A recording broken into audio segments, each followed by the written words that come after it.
नमस्कार दोस्तों, मैं अमन स्वागत करता हूं आपके अपने YouTube चैनल एजुकेशन हब पे। यह बिहार शिक्षक भर्ती के जीके जीएस का 11वां क्लास है और इन प्रत्येक क्लास में हम आप लोगों के लिए कराते हैं 15 क्वेश्चन जो कि आपके जीके जीएस के लिए जो 40 नंबर का क्वेश्चन है उसके लिए काफ़ी इंपॉर्टेंट हो सकता है। तो चलिए शुरू करते हैं बिना किसी देरी के। तो यहाँ पे पहला क्वेश्चन पूछा गया है कि पोंग बांध भारत के किस राज्य में स्थित है? हिमाचल प्रदेश में, उत्तर प्रदेश में, पंजाब में या राजस्थान में? तो बात करते हैं पोंग बांध की। तो पोंग बांध जो है वह भारत के हिमाचल प्रदेश राज्य में स्थित है। तो सही आंसर होता है आपका ए। अब जानते हैं हम लोग पोंग बांध के बारे में। तो पोंग बांध जो है हिमाचल प्रदेश में है। ठीक है, हिमाचल प्रदेश में आपका पोंग बांध है। और किस नदी बनाया गया है? तो ब्यास नदी पर पोंग बांध बनाया गया है। ब्यास नदी पर पोंग बांध को बनाया गया है। और ब्यास नदी जो है वह रोहतांग दर्रे के निकट से, ठीक है, ब्यास नदी कहाँ से निकलती है? तो रोहतांग दर्रे के निकट से ब्यास कुंड से निकलती है।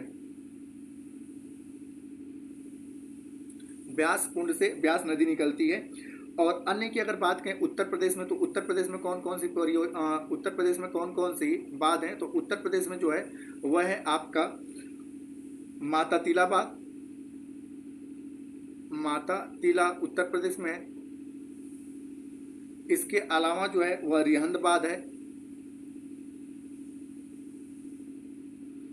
और इंदिरा गांधी जो है आगे की अगर बात किया जाए तो इंदिरा गांधी नहर परियोजना सतलज और ब्यास के संगम पे स्थित है। ठीक है, आपसे अगर पूछा जाए कि इंदिरा गांधी परियोजना किस नदी पर है, तो इंदिरा गांधी परियोजना जो है वह सतलज और ब्यास नदी के संगम पर स्थित है। और यह किस राज्य में है? तो राजस्थान राज्य में। ठीक है, इंदिरा गांधी जो है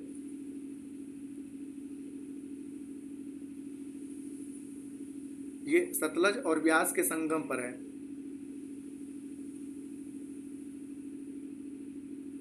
ब्यास के संगम पर स्थित है। हालांकि यहाँ पूछा गया है कि पोंग बांध किस राज्य में स्थित है? तो पोंग बांध जो स्थित है वह हिमाचल प्रदेश राज्य में स्थित है। और किस नदी पर है? तो ब्यास नदी पर स्थित है। और आपसे ये भी पूछा जाता है कि रोहतांग दर्रा किस राज्य में है? तो रोहतांग दर्रा जो है वह हिमाचल प्रदेश में स्थित है। बढ़ते हैं अगले अपडेट की तरफ। तो अगला विषय आपका कि भारत में सबसे बड़ा चाय उत्पादक राज्य कौन सा है? असम है, पश्चिम बंगाल है, झारखंड है या कर्नाटक है? तो भारत में जो सबसे बड़ा चाय उत्पादक राज्य है वह है असम।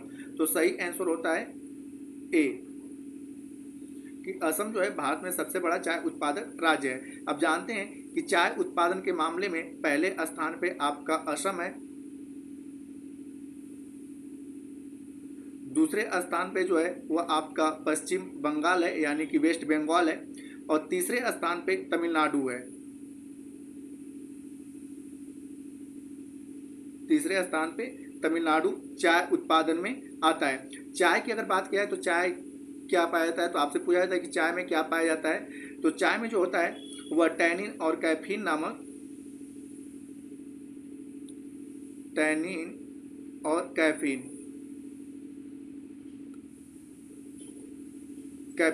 जो होता है उत्तेजक पदार्थ पाए जाते हैं। और चाय जो होता है, पूछा जाता है कि चाय किससे प्राप्त की जाती है? तो चाय जो होता है चाय की पत्ती से प्राप्त की जाती है। चाय जो होता है वह चाय की पत्ती से प्राप्त की जाती है। और काफ़ी जो होता है वह काफ़ी के बीज से पाया जाता है। अगर आपसे पूछा जाए कि काफ़ी किससे प्राप्त किया जाता है, तो काफ़ी जो होता है वह काफ़ी के बीज से प्राप्त किया जाता है। और काफ़ी में क्या पाया जाता है? तो काफ़ी में जो उत्तेजक पदार्थ पाया जाता है उसका नाम आता है कैफीन। बढ़ते हैं अगले क्वेश्चन की तरफ। अगला क्वेश्चन है कि बृहद ट्रंक मार्ग यानी कि ग्रांड ट्रंक रोड जो है निम्न में से किससे संबंधित है? सड़क परिवहन से, रेल परिवहन से, जल परिवहन से या वायु परिवहन से? तो जो ग्रांड ट्रंक रोड है उसका संबंध सड़क परिवहन से है। तो सही आंसर होता है ए।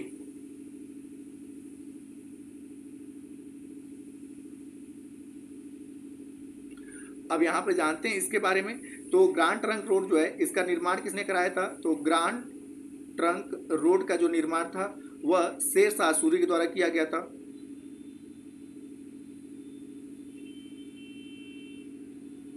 शेरशाह सूरी के द्वारा ग्रांड ट्रंक रोड का निर्माण करवाया गया था। कालांतर में एक अंग्रेज का नाम आता है ऑकलैंड। ठीक है,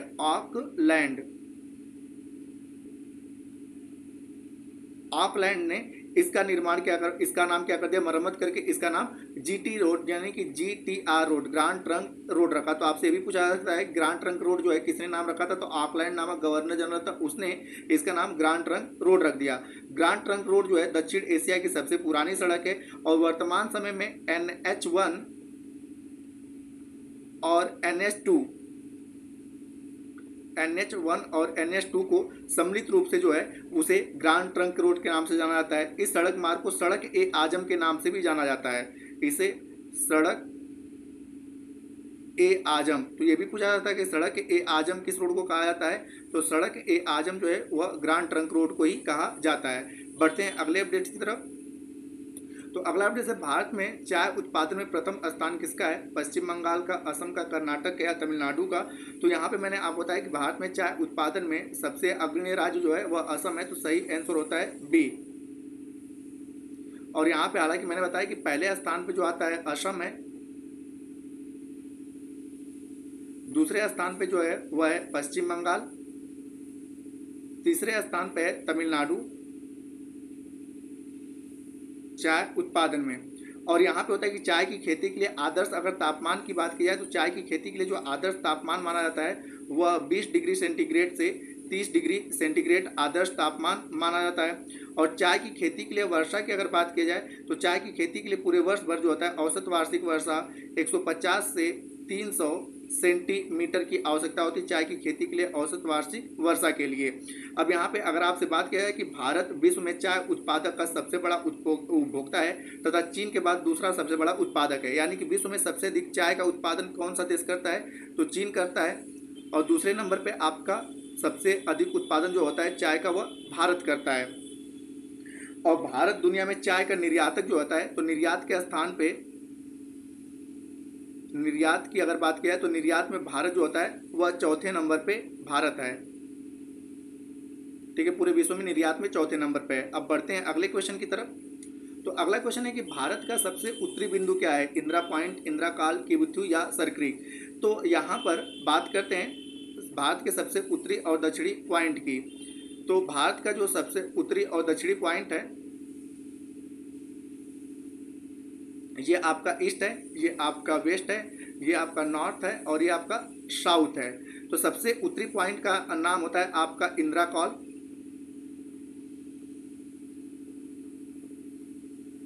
सबसे दक्षिणी पॉइंट का नाम है इंदिरा पॉइंट,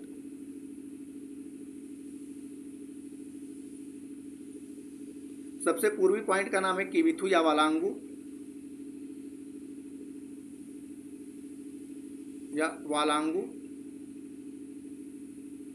और सबसे पश्चिमी पॉइंट का नाम है सरक्रीक या गौरा माता, सरक्रीक या इसका नाम आता है गौरा माता। अगर राज्य की बात किया जाए तो राज्यों में जो होता है कि सबसे उत्तरी पॉइंट जो है वह जम्मू कश्मीर में स्थित है और सबसे दक्षिणी पॉइंट जो है अंडमान निकोबार में स्थित है, सबसे दक्षिणी पॉइंट। सबसे पूर्वी पॉइंट जो है वह अरुणाचल प्रदेश में स्थित है और सबसे पश्चिमी पॉइंट जो है वह गुजरात राज्य में स्थित है। तो यहाँ पूछा क्या है कि भारत के सबसे उत्तरी पॉइंट का नाम क्या है, तो भारत के सबसे उत्तरी पॉइंट का नाम जो है इंदिरा कॉल है, तो सही आंसर होता है आपका बी। अब बढ़ते हैं अगले अपडेट की तरफ। अगला विषय कि भारत का सक्रिय ज्वालामुखी द्वीप है लिटिल अंडमान, कार निकोबार, बैरन द्वीप या लैंड फॉल। तो भारत का जो सक्रिय ज्वालामुखी है वह क्या है आपका बैरन द्वीप है, तो सही आंसर होता है सी, राइट आंसर इज सी। अब यहाँ पे जानते हैं कि भारत में एकमात्र सक्रिय ज्वालामुखी है और वह है बैरन द्वीप। और बैरन द्वीप जो है क्या है, तो बैरन द्वीप जो है वह अंडमान निकोबार द्वीप समूह का एक हिस्सा है।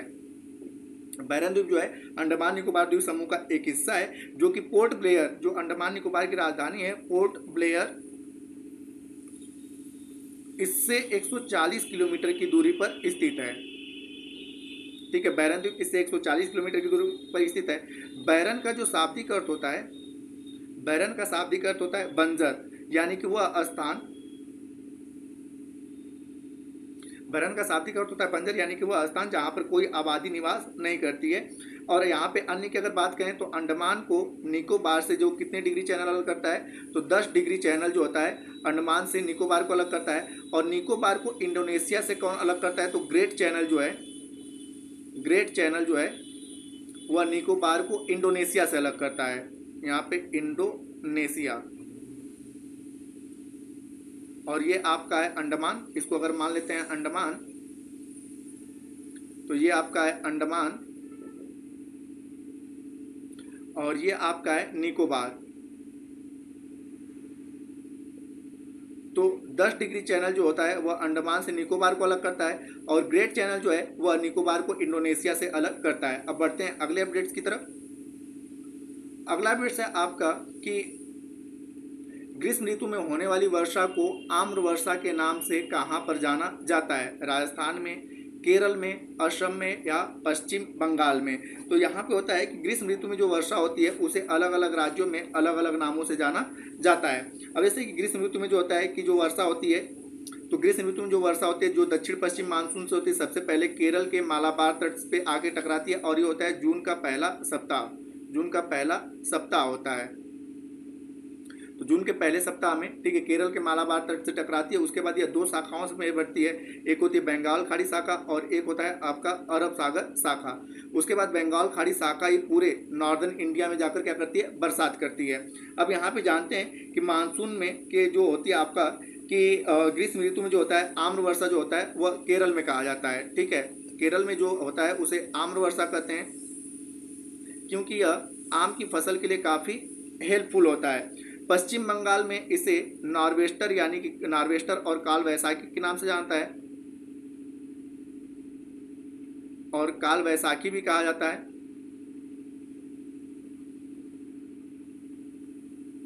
वैसाखी के नाम से जाना जाता है। कर्नाटक और केरल के तट पर अगर आपसे पूछा जाए कि कर्नाटक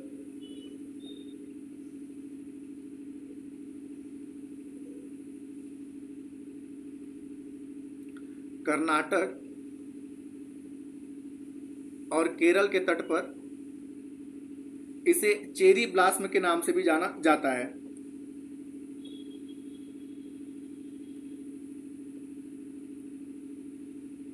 चेरी ब्लास्म के नाम से भी जाना जाता है और केरल में आम्र वर्षा के नाम से जाना जाता है।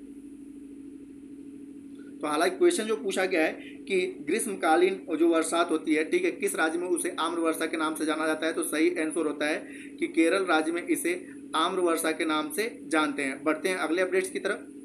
तो अगला अपडेट है कि भारत आकार में विश्व का, ठीक है, दूसरा सबसे बड़ा देश है, चौथा सबसे बड़ा देश है, 7वां सबसे बड़ा देश है या 6ठा सबसे बड़ा देश है। तो आप सभी ने पता है कि क्षेत्रफल की दृष्टि से भारत विश्व का 7वां सबसे बड़ा देश है। तो सही आंसर होता है सी, सही आंसर होता है आपका सी। अब यहाँ पर जानते हैं हम लोग कि यहाँ पे कि 7वां कैसे है। तो पहले स्थान पे क्षेत्रफल की दृष्टि से तो आप क्या पहले स्थान पे आता है रूस, उसके बाद दूसरे स्थान पे आता है कनाडा, तीसरे स्थान पे आता है अमेरिका,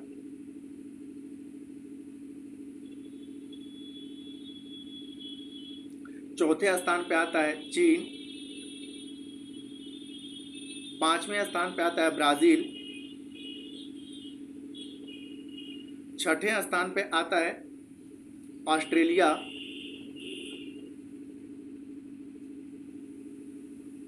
और 7वें स्थान पे आता है अपना भारत। तो क्षेत्रफल की दृष्टि से विश्व का 7वां सबसे बड़ा देश है भारत। और आगे की अगर बात करें तो जनसंख्या की दृष्टि से, ठीक है, अगर ऑफिशियल जनसंख्या की दृष्टि से बात किया जाए कि 2011 की जनगणना के अनुसार, तो 2011 की जनगणना के अनुसार पहले स्थान पे कौन था, चीन था विश्व में, और दूसरे स्थान पे कौन था, भारत था। लेकिन वर्तमान समय में जो जनगणना, हालांकि जनगणना तो हुआ नहीं है, तो ऑफिशियल जो डाटा आया है तो पहले स्थान पे क्या हो गया है, भारत हो गया है जनगणना में, और दूसरे स्थान पे क्या है आपका चीन है, ठीक है। तो 2011 की जनगणना के अनुसार पूछेगा तो पहले स्थान पे विश्व में सबसे अधिक जनसंख्या चीन का है, दूसरे स्थान पे भारत, और इस तरह से जो डाटा है उसके अकॉर्डिंग यह विश्व का सबसे बड़ा जनसंख्या वाला देश बन गया है भारत, ठीक है। अब बढ़ते हैं अगले अपडेट्स की तरफ। अगला विषय कर्क रेखा निम्नलिखित में से किन राज्य समूह से होकर गुजरती है। तो सबसे पहले यहाँ पे हम बात करते हैं कि 23.5 डिग्री उत्तरी अक्षांश को हम लोग कर्क रेखा कहते हैं, जो भारत को 2 बराबर भागों में बांटती है, और 23.5 डिग्री दक्षिणी अक्षांश को हम लोग मकर रेखा के नाम से जानते हैं, और 0 डिग्री अक्षांश को हम लोग भूमध्य रेखा या विषुवत रेखा के नाम से जानते हैं, विषुवत रेखा के नाम से जानते हैं। और 180 डिग्री देशांतर को हम लोग क्या कहते हैं कि इसको हम लोग तिथि रेखा कहते हैं, और 0 डिग्री देशांतर को हम लोग प्रधान यानी कि ग्रीनविच मीन टाइम के नाम से जाना जाता है। तो ये आपके कुछ रेखाएं हैं। अब यहाँ पे होता है कि जो है आपका कि कर्क रेखा कितने राज्यों से होकर गुजरती है, तो यहाँ पे भारत में कर्क रेखा जो है वह कुल 8 राज्यों से होकर गुजरती है। तो कर्क रेखा जो है इन 8 राज्यों का नाम क्या क्या है, तो कर्क रेखा जो है पहले नंबर पे आपका आता है गुजरात। ये 8 राज्य हैं कौन कौन से, तो पहले पे है आपका गुजरात, दूसरे नंबर पे आपका आता है राजस्थान, तीसरे नंबर पे आता है मध्य प्रदेश, चौथे नंबर पे आता है छत्तीसगढ़, पांचवें नंबर पे आता है आपका झारखंड, छठे नंबर पे आता है आपका पश्चिम बंगाल, सातवें नंबर पे है आपका त्रिपुरा, और 8वें नंबर पे आपका मिजोरम। तो ये 8 राज्यों से कर्क रेखा होकर गुजरती है। तो इन 8 राज्यों में से आप देखेंगे तो आपका सही आंसर होता है बी वाला कि गुजरात, झारखंड और त्रिपुरा वाला ऑप्शन जो है वह सही है। तो आपका सही आंसर होता है बी कि कर्क रेखा जो होता है उसके अकॉर्डिंग जो ऑप्शन सही होता है बी होता है कि गुजरात, झारखंड और त्रिपुरा। आगे बढ़ते हैं हम लोग। अगला है कि निम्नलिखित यामोत्तर में से कौन सा भारत का मानक यामोत्तर है, 82.5 डिग्री पूर्वी या 85 डिग्री पूर्वी या 82.5 डिग्री पश्चिमी या 74 डिग्री पश्चिमी। तो भारत का जो मानक समय है वह लिया गया आपका 82.5 डिग्री पूर्वी देशांतर से। तो सही आंसर होता है आपका ए। अब यहाँ पे जानते हैं जैसा कि मैंने बताया कि 0 डिग्री देशांतर रेखा को GMT यानी कि ग्रीनविच मीन टाइम के नाम से जाना जाता है। और इस तरह से भारत पूरे विश्व भर में कुल देशांतर रेखाओं की संख्या कितनी है, 360 है, और इसको कुल कितने टाइम जोनों में, तो 24 टाइम जोनों में बांटा गया है। तो भारत का जो टाइम जोन होता है वह 82.5 डिग्री पूर्वी देशांतर से लिया गया है।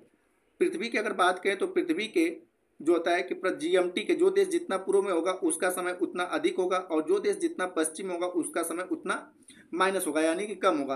तो भारत जो है पूर्व में है, तो इसका यहाँ पे होता है कि जो है कि 5.5 घंटा GMT से इसका समय क्या होता है हमेशा आगे चलता है, क्योंकि आपने पता है कि एक देशांतर में 4 मिनट होते हैं, ये भी क्वेश्चन पूछा जाता है। तो इस तरह से 82.5 देशांतर में जो होता है वह 5 घंटे 30 मिनट का अंतर आता है। अब यहाँ पे ये जान लेते हैं कि जो GMT है वह भारत के कितने, मतलब कि जो आपका IST है इंडियन स्टैंडर्ड टाइम जो है वह भारत के कितने राज्यों से होकर गुजरता है, तो इंडियन स्टैंडर्ड जो टाइम है वह भारत के कुल 5 राज्यों से होकर गुजरता है। ये 5 राज्य कौन कौन से हैं, तो पहला राज्य है आपका उत्तर प्रदेश, जहां से इसको लिया गया उत्तर प्रदेश के मिर्जापुर से, या मिर्जापुर ऑप्शन में हो या नैनी हो, आप जिसको आप कर सकते हैं मिर्जापुर, इलाहाबाद या नैनी।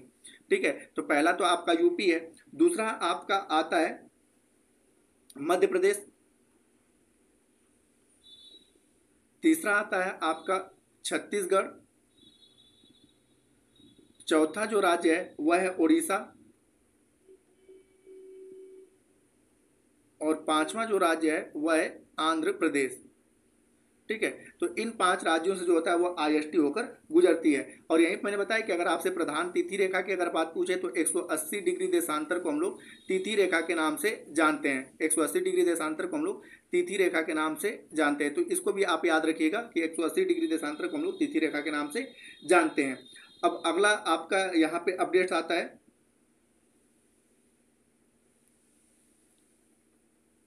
कि भारत का मानक समय रेखा कहाँ से नहीं गुजरती है। तो अभी मैंने आपको बताया कि भारत का जो मानक समय है वह कुल कितने राज्यों से, तो IST यानी कि इंडियन स्टैंडर्ड जो टाइम है वह कितने राज्यों से, तो 5 राज्यों से होकर गुजरती है। 5 राज्य कौन कौन से हैं, तो पहले नंबर पे आपका यूपी है, दूसरे नंबर पे आपका MP है, तीसरे नंबर पे छत्तीसगढ़ है, चौथे नंबर पे जो है वह उड़ीसा है, और 5वें नंबर पे जो है वह आंध्र प्रदेश है। ठीक है, तो इस प्रकार से आप देखेंगे तो तेलंगाना जो है यहाँ से आपका IST होकर नहीं गुजरती है, तो सही आंसर होता है आपका डी कि तेलंगाना से इंडियन स्टैंडर्ड टाइम नहीं गुजरती है। अब यहाँ पे मैंने बताया था कि इंडियन स्टैंडर्ड टाइम के जो घटनाएं थी इसको कब लिया गया था, तो साल 1884 में। साल 1884 में वाशिंगटन में संपन्न इंटरनेशनल मेरिडियन कॉन्फ्रेंस में 0 डिग्री को मतलब कि GMT माना गया, और उसके बाद मैंने बताया कि पूरे पृथ्वी को 24 टाइम जोनों में विभाजित कर दिया गया, और पृथ्वी को 1 डिग्री देशांतर, मतलब कुल कितने देशांतर है, 360 डिग्री देशांतर है, तो 1 डिग्री देशांतर घूमने में कितने मिनट का समय लगता है, 4 मिनट का समय लगता है। तो इसको भी आप याद रखिएगा। अब बढ़ते हैं अगले अपडेट्स की तरफ। अगला है कि कौन सा सुमेलित नहीं है। ठीक है, मृदा का प्रकार दिया है और राज्य दिया है। तो पहला दिया है आपका कि काली मृदा महाराष्ट्र में तो सबसे अधिक जो होता है महाराष्ट्र और गुजरात में पाया जाता है। तो यह बिल्कुल आपका सही है कि महाराष्ट्र के साथ साथ गुजरात राज्य में काली मृदा पाई जाती है। दूसरा दिया है कि लेटराइट मृदा जो होता है तमिलनाडु में पाया जाता है। तो यह भी सही है कि जिन क्षेत्रों में तापमान और वर्षा सबसे अधिक होती है उन क्षेत्रों में लेटराइट मृदा पाया जाता है, और यह काजू की खेती और मसालों के लिए काफी उपयुक्त होती है। और जो काली मृदा है यह कपास के लिए उपयुक्त है, इसलिए इसे काली कपासी या रेगुर के नाम से भी जाना जाता है, और कई जगहों पे इसे अंतर्राष्ट्रीय स्तर पे काली मृदा को चेरनोजम कहा जाता है। पिट मृदा दिया है गुजरात में, तो यह गलत है क्योंकि पिट मृदा गुजरात में नहीं पाई जाती है। इसके बारे में हम आगे एक्सप्लेन करेंगे। जलोढ़ मृदा जो है वह उत्तर प्रदेश में पाया जाता है। तो यह बिल्कुल सही है कि जितने भी आपके प्लेटो यानी कि मैदान वाले जितने भी उत्तर भारत का मैदान है वहां पर जलोढ़ मृदा पाया जाता है। तो यह भी सही है। तो सही आंसर होता है आपका कि पिट मृदा दिया गुजरात, तो यह सही नहीं है, तो सही आंसर होता है आपका सी। अब यहाँ पे जानते हैं कि पिट मृदा के बारे में। तो पिट मृदा में जो होता है जैविक पदार्थों का जमाव अधिक होता है, और यह दलदलीय क्षेत्रों में अधिक पाए जाते हैं। ठीक है, तो दलदलीय क्षेत्र कहाँ कहाँ पे आपको मिलेंगे, तो दलदलीय क्षेत्र जो होता है वह डेल्टाई इलाकों में ज्यादातर मिलते हैं। ठीक है, दलदलीय क्षेत्र में जो होता है डेल्टाई इलाका, यहाँ पर जैसे कि आपका सुंदरवन का डेल्टा हो गया, तो ऐसे क्षेत्रों में जो होता है सबसे अधिक मात्रा में ठीक है पिट मृदा पाया जाता है, न कि गुजरात राज्य में। तो यहाँ पर इस प्रकार से सही आंसर होता है सी कि गुजरात राज्य में पिट मृदा नहीं पाया जाता है। बढ़ते हैं अगले क्वेश्चन की तरफ। तो अगला है दंडकारण्य का पठार किस राज्य में स्थित है, तमिलनाडु में, तेलंगाना में, छत्तीसगढ़ में या मध्य प्रदेश में। तो दंडकारण्य के अगर पठार की बात की जाए तो दंडकारण्य का जो पठार है तो सही आंसर होता है सी कि यह छत्तीसगढ़ राज्य में स्थित है। अब जानते हैं इसके बारे में कि दंडकारण्य का जो पठार है वह छत्तीसगढ़ के दक्षिण भाग में, ठीक है, यहाँ पे CG लिखते हैं, इसके साउथ में जो है कांकेर है, उसके बाद आपका कोटगांव है, उसके बाद आपका बस्तर है, बीजापुर है और नारायणपुर है,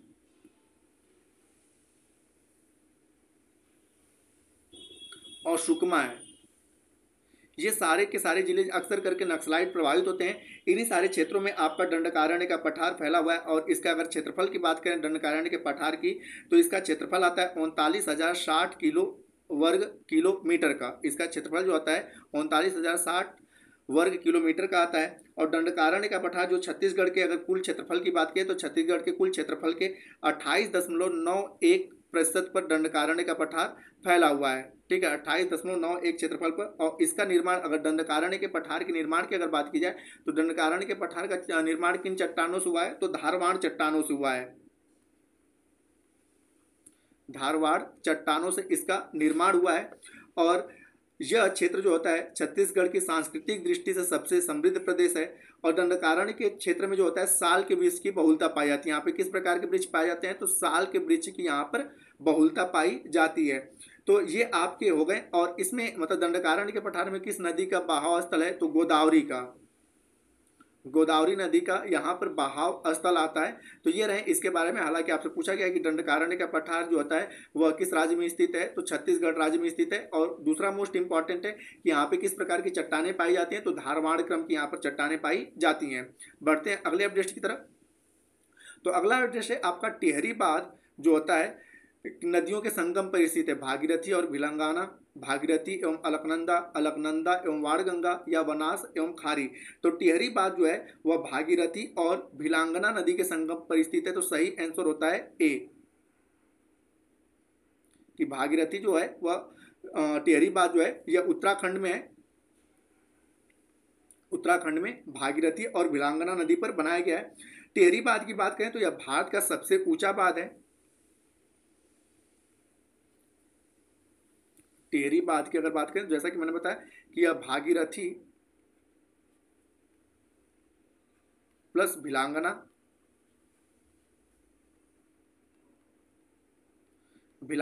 नदी पर बनाया गया है। यह भारत का सबसे ऊंचा बांध है।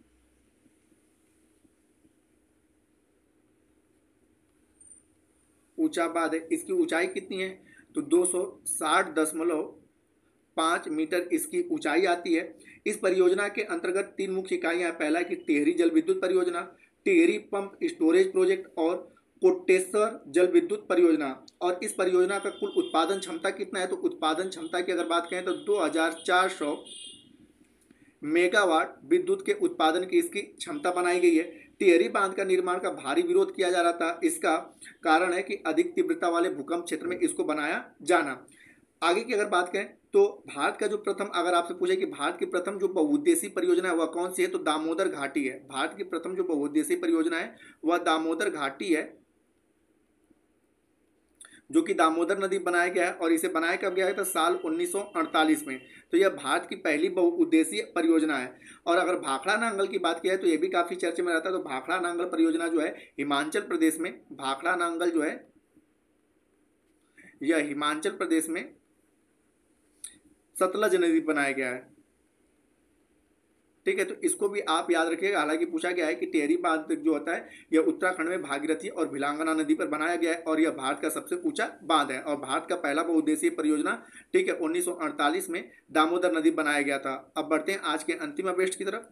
तो आज का अंतिम अवेस्ट है कि मध्य रेल मंडल का मुख्यालय है नई दिल्ली में, कोलकाता में, मुंबई एसटी में या जयपुर में। तो मध्य रेल के अगर मुख्यालय की बात किया जाए तो मध्य रेल का मुख्यालय जो है वह मुंबई सीएसटी में है। ठीक है, तो सही आंसर होता है आपका सी। अब यहाँ पे अन्य की अगर बात करें तो वर्तमान समय में भारत में कुल 18 रेलवे जोन है। रेलवे जोन की अगर बात किया तो कुल जोनों की संख्या कितनी है 18 है। और 17वां रेलवे जोन जो है वह कोलकाता मेट्रो को बनाया गया था। 17वां रेलवे जोन जो है वह कोलकाता मेट्रो को 17वां रेलवे जोन। और 18वां रेलवे जोन की अगर बात किया जाए तो 18वां किसे बनाया गया था तो 18वां रेलवे जोन दक्षिण तटीय रेलवे को बनाया गया, जिसका मुख्यालय कहाँ पर है विशाखापट्टनम में है, विशाखापट्टनम में। और यह कौन सा है आपका तो दक्षिण तटीय रेलवे। ठीक है, दक्षिण तटीय रेलवे है, तो इसको भी याद रखिएगा कि दक्षिण तटीय रेलवे है। इसको भारत का 18वां रेलवे जोन बनाया गया था। अगर अन्य की अगर बात करें तो भारत के उत्तरीय रेलवे जोन का मुख्यालय कहाँ पे है तो नॉर्थर्न रेलवे जोन का मुख्यालय जो है वह दिल्ली में है। और उत्तरी रेलवे जोन का गठन कब किया गया था तो उत्तरी रेलवे जोन का गठन किया गया था 14 अप्रैल साल 1952 को। ठीक है, उत्तरी रेलवे जोन का 14 अप्रैल साल 1952 को इसका गठन किया गया था। पूर्वी रेलवे जोन का मुख्यालय कहाँ पे है तो इसका, ठीक है, ईस्टर्न रेलवे जोन का मुख्यालय कोलकाता में है। और अन्य की अगर बात किया जाए तो उत्तर पश्चिम रेलवे का, ठीक है, नॉर्थ वेस्ट रेलवे जोन का मुख्यालय कहाँ पर है जयपुर में है। और उत्तर मध्य का, ठीक है, उत्तर मध्य का मुख्यालय कहाँ पर है तो उत्तर मध्य का मुख्यालय इलाहाबाद या प्रयागराज आप कह सकते हैं, यहाँ पर आपका उत्तर मध्य रेलवे जोन का मुख्यालय। हालांकि पूछा गया है कि मध्य रेलवे मंडल का मुख्यालय कहाँ पर है तो सही आंसर होता है आपका नई दिल्ली। ठीक है, सही आंसर होता है आपका मुंबई एसटी। ठीक है, मध्य रेलवे का मुख्यालय कहाँ पर है आपका मुंबई एसटी है। तो दोस्तों ये थे आपके जीके जीएस से संबंधित आपके कुल 15 क्वेश्चन। और इसी प्रकार से मैं आप लोगों के लिए क्वेश्चन लेकर आता रहूँगा जो आपके 40 नंबर के क्वेश्चन के लिए काफ़ी हेल्पफुल हो सकता है। तो उम्मीद करता हूँ कि आपको यह वीडियो पसंद आया होगा और साथ ही साथ एक्सप्लेनेशन भी पसंद आया होगा। तो अगर अभी भी आपने चैनल को सब्सक्राइब नहीं किया तो चैनल को सब्सक्राइब अवश्य कर लें। और इस PDF के लिए आप हमारे टेलीग्राम से जुड़ सकते हैं, जिसका लिंक वीडियो के डिस्क्रिप्शन में दिया हुआ है। तो वीडियो के अंत तक बने रहने के लिए धन्यवाद। मिलते हैं जल्दी नेक्स्ट वीडियो में।